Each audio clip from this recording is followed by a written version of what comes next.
इन साथियों, सभी साथियों को नमस्कार। साथियों, मिशन मानसून पौधारोपण के अंदर जिला शामली में और जिला शामली के झाल गांव के अंदर मैं बैठा फिलहाल, और मेरे साथ में दो पुण्य आत्माएं, एक ये बच्ची और इधर बच्ची के फादर।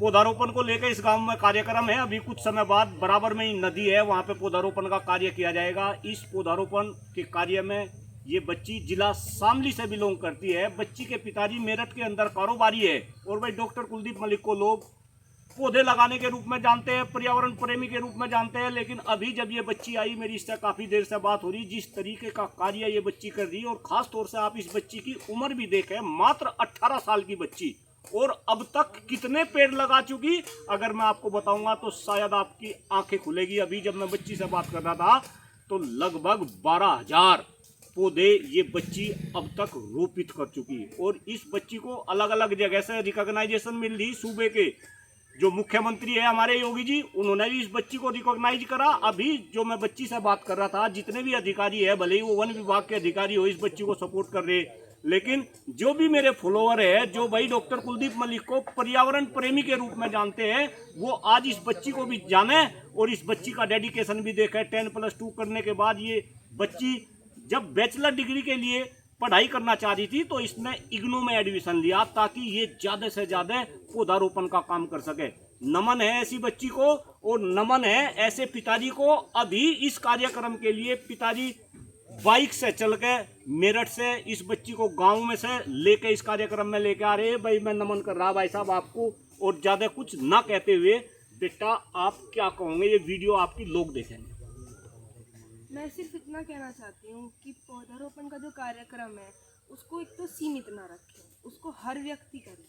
ऐसा नहीं है कि इसको सिर्फ वन विभाग करे या फिर जो सिर्फ प्रकृति प्रेमी से जुड़े हुए लोग हैं वो सब करें। इसको हर एक व्यक्ति को करना चाहिए। और ऐसे नहीं कि सिर्फ कोई एक टाइम पर्टिकुलर चूज़ करते हैं कि इस टाइम पे, वो कभी भी हो सकता है। हाँ, माना कि जब ज़्यादा गर्मी होती है तो वो उस टाइम पे थोड़ा सा ब्रेक लगा देते हैं, लेकिन जैसे अब मौसम चल रहा है मानसून का, इसमें काफ़ी अच्छा पौधारोपण कर सकते हैं। और जैसे कुछ स्पेशल टाइम होता है हर एक बंदे की ज़िंदगी में, जैसे उसका बर्थडे हो गया, मम्मी पापा की एनिवर्सरी, तो उस टाइम पे वो पौधारोपण का कार्यक्रम कर सकते हैं। बेटा मैं आपसे ये भी पूछना चाह रहा, लोग जगह जगह मेरे से ये क्वेश्चन करते हैं जब मैं मीडिया में जाता हूँ या अलग अलग प्रोग्राम में करता हूँ कि भाई मलिक साहब आपको ये पौधा लगाने का इंस्पिरेशन कैसे मिला। चूंकि मैं भी कंप्यूटर साइंस का प्रोफेसर, PhD है, तो कोई सोच नहीं सकता कि कंप्यूटर साइंस का प्रोफेसर इस तरीके से खुरपी पावला ठा के गाड़ी में पेड़ भर के पेड़ पौधे लगा रहा होगा।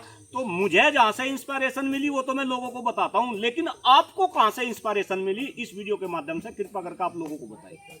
वर्ष 2016 में हम अपने गांव बलवा से शामली सेंट फ्रांसिस स्कूल में जाते थे पढ़ने के लिए।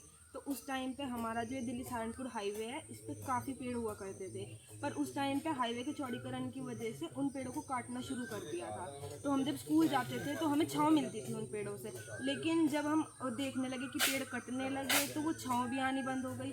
तो तब से मेरे दिमाग में आया कि ऐसे तो पेड़ अगर कटते जाएंगे तो गर्मी भी बढ़ेगी, ऑक्सीजन की भी कमी हो जाएगी। तो फिर मैंने घर आके ये बात पापा से कही कि पापा ये तो पेड़ कट रहे हैं और हमें लगाने चाहिए। तो इस बात को सुनकर पापा ने मेरा उस दिन से ही सपोर्ट करना शुरू कर दिया, और तब से अब तक मैं 12,000 पौधे लगा चुकी हूँ। बहुत बड़ी बात, बच्ची को कहाँ से इंस्पिरेशन मिली, खास तौर से इस देश के जो नेता है और जो नीति निर्धारण है, इस बात को समझा। और खास तौर से मैं यहाँ पे नाम लेना चाह रहा, जो हमारे बहुत ही कर्मठ केंद्र के जो है मंत्री है, जो सड़क परिवहन मंत्री देखते हैं, नितिन गडकरी जी। आज देश के अंदर जो विकास हो रहा, कहीं ये विकास आने वाले समय में विनाश का कारण न बन जाए। जिस तरीके से डेवलपमेंट हो रहा, जगह जगह रोड बन रही, चारों तरफ रोड का जाल बिछाया जा रहा, और आप पेड़ को काटते जा रहे। आपकी रिस्पॉन्सिबिलिटी इतनी भी है कि आप सड़क को पूरी करने से पहले सड़क के दोनों ओर आप पौधों को बड़ा करें, इसके बाद आप सड़क को शुरू करें। जब ये छोटी बच्ची,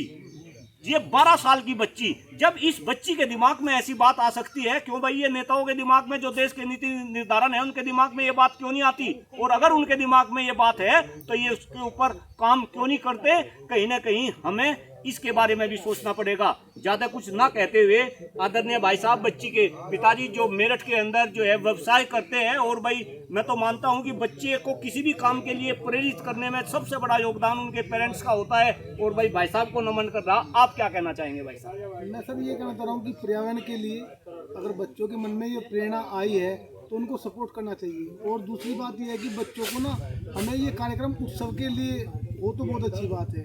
बच्चे के जन्मदिन पे आप केक के लिए आप 400-500 हज़ार रुपये खर्च करते हैं, आप उनको वेस्टेज है उससे अच्छा अपने बच्चों के लिए पौधा दें और उसको पौधे को लगाएं। और उसको प्रत्येक वर्ष अब जैसे आपका बच्चा गति से बढ़ रहा है तो पौधों को भी उसके साथ में देखें और उसके हर एक वर्ष उस पौधे को देखते रहें और आगे पौधे लगाते रहें सर। और भी लोगों को इससे आपको जानकारी मिलेंगी, आप जानकारी कराएं पब्लिक में सर, और पर्यावरण को बचाने की पूरी कोशिश करें। बहुत बेहतरीन, बहुत अच्छा संदेश आदरणीय भाई साहब का।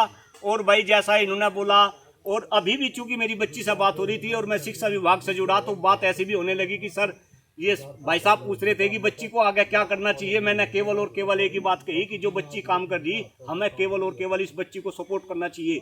आने वाले टाइम में प्रभु का आशीर्वाद इस बच्ची को मिलेगा और ये बच्ची तो ऐसा काम कर रही, ये तो प्रभु का काम कर रही है और प्रभु का आशीर्वाद मिलेगा। और एक बात मैं आपको बता रहा इस वीडियो के माध्यम से, मुझे भी किसी ने बताया कि जो लोग प्रकृति के लिए, समाज के लिए और धर्म के लिए काम करते हैं, ईश्वर प्रभु अल्लाह वाहिगुरु उसको कब किस रूप में कितने गुना रिटर्न करता है ये शायद हमें नहीं पता। तो आने वाले टाइम में कहीं ना कहीं रिटर्न इस बच्ची को भी मिलेगा। और भाई मैं तो बच्ची के मैं भी पिता तुल्य हूँ, लेकिन इस बच्ची को मैं नमन कर रहा और बहुत बहुत आशीर्वाद दे रहा। आपको भी मैं नमन कर रहा। सभी लोग इस बच्ची से प्रेरणा ले, सभी लोग इन भाई साहब से प्रेरणा ले। अगर कोई बच्चा पर्यावरण संरक्षण के लिए काम करना चाह रहा तो कहीं ना कहीं पेरेंट्स भी बाधक ना बने, बच्चे का सपोर्ट करें। आपका बहुत बहुत आभार। अभी फिलहाल झाल गांव के अंदर काफी सारे लोग आगे और भी लोग आएंगे।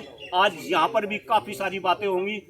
झाल के जो निवासी है, जो गांव के निवासी है भाई, इनका भी बहुत बहुत धन्यवाद। अभी यहाँ पे तैयारियां चल रही। जय हिंद, जय भारत, भारत माता की जय। बहुत बहुत धन्यवाद। रोको या लिखो।